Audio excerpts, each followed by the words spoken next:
Olá, incríveis pessoas da internet. Tudo bem com vocês? Eu me chamo Danilo e você está aqui no Gravina TV. Hoje um vídeo sobre a talassofobia do Zedim. Caso vocês queiram ver um vídeo original, claramente o link vai estar aqui na descrição. Agora, sem muita enrolação, né, galera? Vamos ao que interessa. Medo é capaz de surgir das origens mais estranhas e das formas mais diferentes.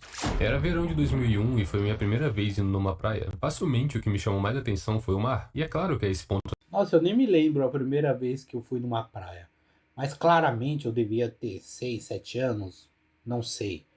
Não sei mesmo. na minha vida eu já tinha visto o mar, ainda mais vivendo em uma cidade costeira. Mas ir na praia e entrar na água era uma experiência nova pra mim. E foi algo que eu adorei. Eu passava horas na água e, vendo isso hoje, eu sinto pena apenas de uma pessoa nisso tudo. O meu pai, que tinha que ficar na água comigo o tempo todo. Desculpa aí, pai. Passando para 2002, agora eu estou mais velho, maior e teoricamente mais esperto. O lugar é o mesmo, mesma praia e mesma época do ano. A diferença é que em 2001, meu pai tinha que quase amarrar uma corda em mim para não deixar que eu fosse na área mais funda da praia. Agora, em 2002, eu não desgrudo dele.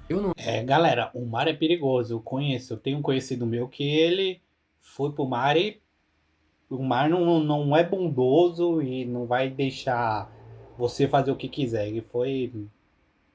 Se perdeu e é isso. Não tem o que fazer.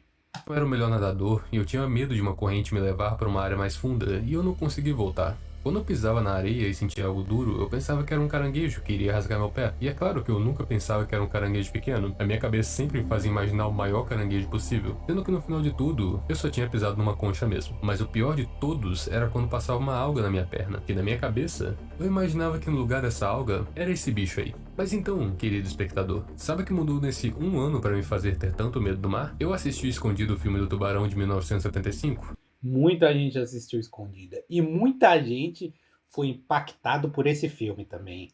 E vendo tudo agora, eu consigo dizer que isso foi uma péssima ideia. Mas eu não tô sozinho nessa. Algumas pessoas têm medo desses animais, outras simplesmente não gostam desse vazio imenso. E o problema de algumas não é sobre o que sabemos sobre o mar, mas sim o que ainda é desconhecido. Esse medo tem várias camadas e pode vir das origens mais estranhas, mas independente de Parece que a gente não explorou muita coisa do mar. Deve ter, sei lá, uns 20, 30% explorado. Tem muita coisa que a gente não sabe, muitas criaturas que a gente desconhece. É incrível. Eu gosto de água, faço natação, adoro nadar, mas essa galera que vai explorar caverna submarina, entra em buracos, os caras é muito, muito corajosos. como ou onde surgiu, esse medo do mar tem um nome, e o nome é talassofobia. Indo para os dias atuais, o Zedim do presente já superou esse medo. Inclusive, ele adora mergulhar e na verdade é fascinado pelo mar, tanto pelas suas belezas quanto pelos seus mistérios. O terror precede ao medo e talassofobia, que é o medo intenso e persistente de corpos de água profundos, como o mar, oceanos e até mesmo lagos, tem conteúdo suficiente para alimentar esse terror. Esse vídeo é um gatilho para vários medos diferentes. Uma tela tão grande que nem é capaz de ver o fundo e ainda uma infinidade desse azul. Ó, que sensacional. Eu teria coragem de entrar, dar uma espiada um pouquinho assim por cima, mas descer até onde não se sabe, jamais. De uma forma paradoxal, mostra o quão extenso é o vazio, mas no meu caso, eu vou mirar em algo que me torturava quando eu era mais novo, os próprios animais que vivem embaixo d'água. Não sei se vocês sabem, mas o nome desse lugar é Lago da Barracuda, e se você não sabe o que é uma barracuda, é esse peixe aí. Já entendeu porque eu quero a distância desse bicho? Querendo ou não, se eu falo sobre criaturas assustadoras que vivem embaixo d'água, o tubarão vem rápido na cabeça como o que dá mais medo. Eu culpo inteiramente a cultura pop por isso, por conta da quantidade de filmes ou inimigos em jogos de videogame que são tubarões, mas tem algumas criaturas que pra mim conseguem barrar o tubarão nesse quesito. A cachalote, que é essa baleia que parece ter um narigão, qual é a espécie usada? Nossa, a cachalote é gigante. Se a gente caçar uns vídeos aí na internet, meu, é muito grande. Imagina o poder destrutivo de uma baleia dessa comparado a um barquinho de pesca. Representar a Moby Dick para quem curte literatura clássica. Mas o verdadeiro perigo dela não é tentar engolir o ser humano vivo, mas sim produzindo um som tão alto que é capaz de matar um ser humano, destruindo seus pulmões ou até danificando seu cérebro. Outras criaturas assustadoras é o peixe-pedra, que com um nome desse eu tenho certeza que você não vai levar ele a sério. Mas se eu te contasse que ele é uma das criaturas mais venenosas do mundo? Ele possui um ferrão que, quanto mais fundo entrar na sua pele, mais veneno ele passa. E para tirar seu sono, sua descrição detalhada desse veneno é que, a princípio, você vai sentir uma dor incapacitante, dormência e inchaço. Mas se você não gosta desse tipo de coisa, pode ficar tranquilo que não dura muito. Logo logo, isso dá lugar para uma coceira insuportável, enquanto a sua pele vai aos poucos sendo destruída. E ainda por cima, você não consegue parar de tremer, até o momento que seu corpo paralisa. E até esse ponto, eu espero realmente que os médicos já tenham chegado. De repente, tubarão parece inofensivo, né? Indo agora pra fantasia, já existe há muito tempo histórias sobre criaturas gigantescas vivendo no mar. O Kraken é certamente uma das mais antigas. O polvo gigante que... Eu acho que é o mais poderoso da cultura pop, né? A gente já viu o Kraken em vários filmes, séries, e tá aí na cultura pop desde sempre, né?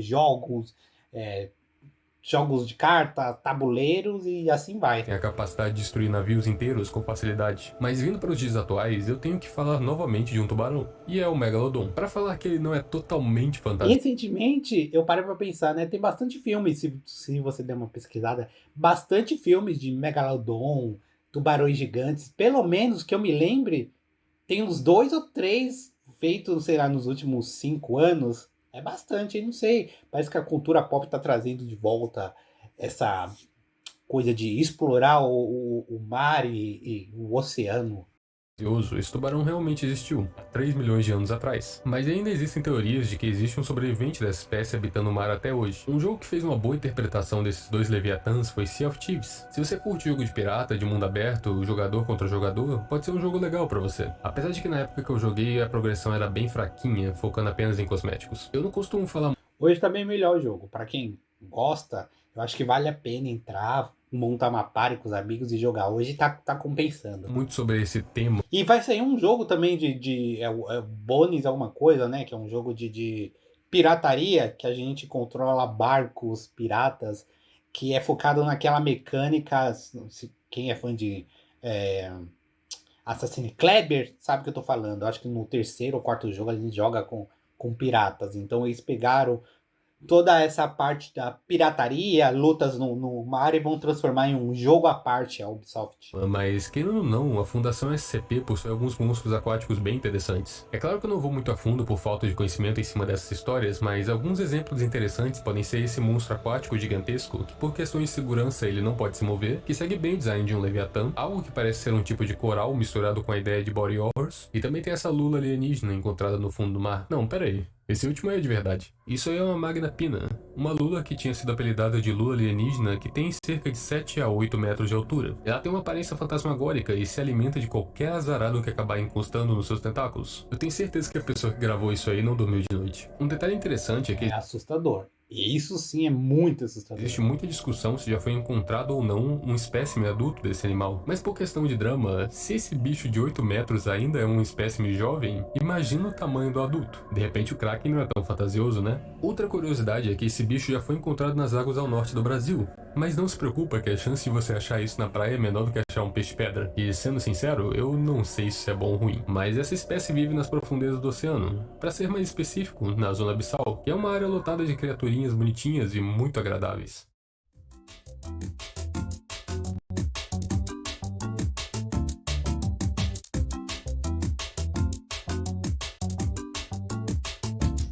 Eu acho que eu já falei O fundo do mar é incrível, né? Tem tanta coisa que a gente desconhece. Isso aqui só deve ser a pontinha de tudo. Imagine indo mais a fundo ainda. bastante sobre os animais, mas que tal dar uma olhada nos outros motivos do porquê as pessoas têm talassofobia? Lembra do vídeo que eu mostrei do Lago da Barracuda? Que era tão fundo e tão extenso que só dava pra ver uma cor azul? Se um lago já dá essa sensação, imagina o oceano. Animais e mistérios à parte, existe esse outro fator causador de talassofobia, o próprio oceano, e o quão poderoso ele é. Por mais estranho que isso possa ter soado, e talvez você não entenda o que eu quero dizer com isso, entenda uma coisa. Existem inúmeros relatos de pessoas morrendo por insira aqui o animal que for, mas nenhuma dessas mortes é a mais comum de se acontecer, porque a mais comum é se afogando.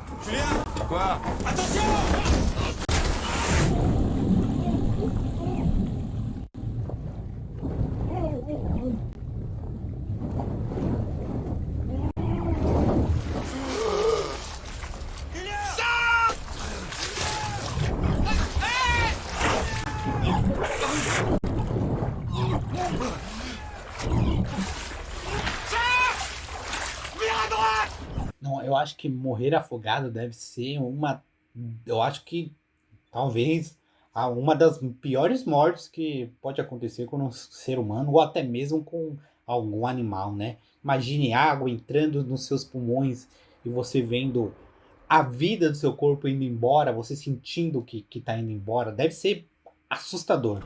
Eu já me afoguei, mas a pessoa conseguiu ver que eu tava me afogando e me ajudou. Mas foi desesperador na época. Agora imagine alguém em alto mar, um surfista, sei lá, tá surfando, bateu ali em algum animal, perdeu a noção de tudo e é muito, é muito assustador.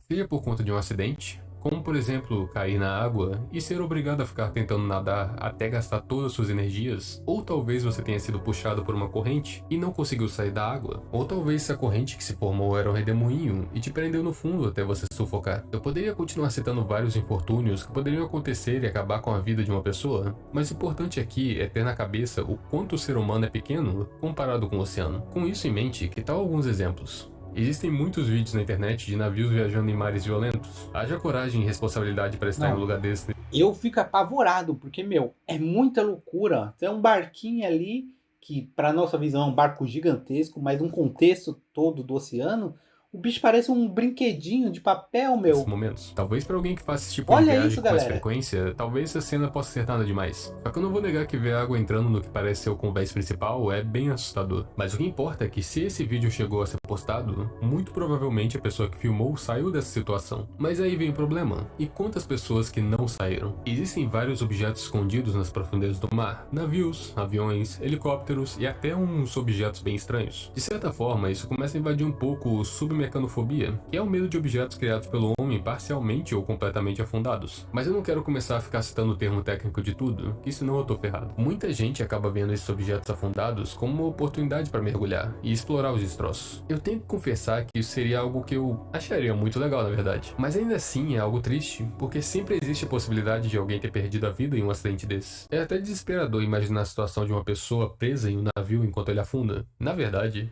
eu acho que isso não precisa ficar na imaginação. Em 2013, um nigeriano chamado Harrison Kane passou por uma situação Nossa, infernal. eu me lembro dessa história e ficou alguns dias preso, né?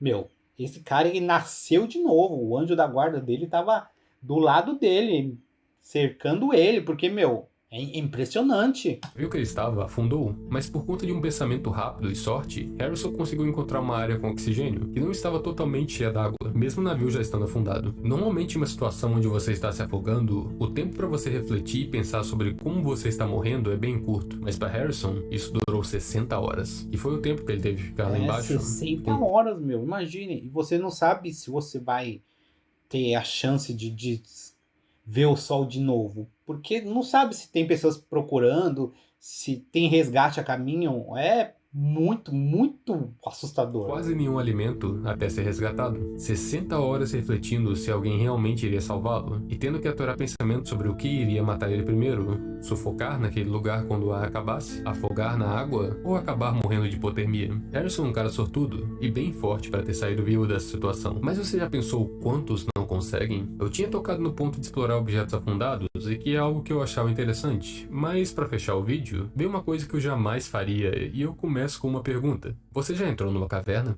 Há um tempo atrás, eu tive a experiência de visitar algumas cavernas em Ouro Preto. Para fazer o percurso em uma delas, eu tinha que andar um pouco agachado. Eu gostaria. Seria, acho que uma experiência bacana, hein? Fora que era tão Quem quiser, pode me convidar aí que a gente vai, explora. Eu gosto de conhecer lugares que eu não pisei. estreito que eu não conseguia virar para trás. Se eu quisesse voltar, eu teria que ir até o final da caverna, que tinha um espaço maior, só para virar e fazer todo o percurso novamente para sair dela. Existe toda uma sensação de claustrofobia junto das cavernas, que é uma sensação que daria até pra fazer um vídeo inteiro ao redor dela. Mas o ponto que eu quero chegar aqui é, já pensou se a caverna estivesse embaixo d'água? Facilmente esse tipo de atividade é uma das mais perigosas que existe. A quantidade de fatores que podem causar problemas é enorme e esse é o lugar perfeito para que não aconteça problemas. Alguns desses problemas podem variar entre falha no equipamento, algum mergulhador ficar preso ou se perder, animais marinhos e ficar sem oxigênio. E se não caiu a ficha ainda, tudo isso poderia acontecer em um mergulho normal, mas para a pessoa sair dali, basta ir para a superfície. Em uma caverna, você tem que nadar todo o percurso que você nadou de volta, e com o tempo que isso vai levar, eu espero que você tenha plano de saúde. Em questão de fatalidades, em um mergulho normal costuma morrer uma pessoa entre 15 mil por ano. Mas se irmos para cavernas, esse número muda para 1 entre 3 mil. Por mais que eu tenha citado todos esses fatores que podem causar a morte de uma pessoa em uma caverna embaixo d'água, os experts falam que na verdade o motivo que mais mata pessoas nessa situação é a falta de experiência. Para você que não sabe, mergulhar não é apenas saber nadar. É um não preparo, né? A pessoa que, vou lá, vou ser o bonzão e acaba se lascando. E botar uma roupa de mergulho. Tem toda uma questão de experiência e conhecimento que você tem que ter para lidar com a situação e controlar a sua saúde enquanto você estiver mergulhando. Mas quando se trata de mergulhar em uma caverna, a experiência que alguém precisa é gigantesca para que possa evitar acidentes. Já existem vários casos de mergulhadores ficarem presos nesses lugares, mas o que mais surpreende é que existem relatos de pessoas morrendo nelas, mas não eram os mergulhadores que estavam explorando, mas sim a pessoa que estava indo resgatá-los, que acabou morrendo tentando entrar na caverna. Então sim, isso é uma atividade perigosa e exige bastante experiência. Da maneira que eu contei tudo isso pra vocês, dá a impressão que o mar é algum tipo de armadilha mortal, mas não é bem assim. Todo tipo de atividade possui um risco e entrar no mar não é diferente disso. Mas acredite em mim quando eu digo que da mesma forma que existem perigos e mistérios, o mar também esconde belezas. Tais belezas que eu sou fascinado e que vale cada segundo mergulhar pra ver elas. Ou melhor, valia, porque eu não faço isso desde quando começou a pandemia. Mas antes que eu me esqueça, esse tema foi uma sugestão do Lorenzo no Twitter, então obrigado aí, Lorenzo. Eu gostei bastante da ideia. Mas se alguém começar a ficar com medo do mar por conta desse vídeo, a culpa é do Lorenzo. E com certeza não é minha. Então, fiquem bem, cuidado com o redemoinho. Por isso, galera, não se atrevam a fazer coisas que vocês não conseguem, ainda mais num ambiente desconhecido. Tem muita gente que se acha um nadador, mas nem fez uma natação, não sabe nem um básico de natação, mas tá lá, vai na praia e o bicho passa da onde deveria. Esse é o ponto. Vai além. Acontece demais. Se você dá uma pesquisada aqui no Google, tem bastante vídeo de nadadores convencionais se afogando porque acharam que sabiam demais no mar. Isso. E pelo amor de Deus, não pisem em um peixe-pedra. Excelente, maninho. Adorei o vídeo dessa semana. Dessa semana não, é um pouquinho antigo esse vídeo, hein, galera, já. Mas adorei. Excelente vídeo, galera. Tô adorando os vídeos do Zedin. O roteiro e a narrativa dele é muito bom. Realmente te prendem no vídeo. Se vocês conhecem mais canais assim, podem me mandar, porque eu adoro esse tipo de conteúdo. Muito obrigado por assistir até o final, galera. E a gente se vê semana que vem neste mesmo canalzinho. Valeu demais, hein, povo?